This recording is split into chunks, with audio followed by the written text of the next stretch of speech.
Here I try to use the quotient rule that says if I have a same base, I subtract the power of denominator from the power of numerator. So t, that means t to the power of 1.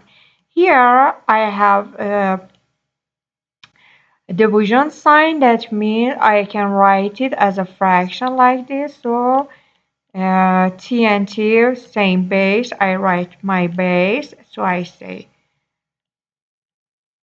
3m minus the power of denominator. So gives me t to the power of 3m minus 1.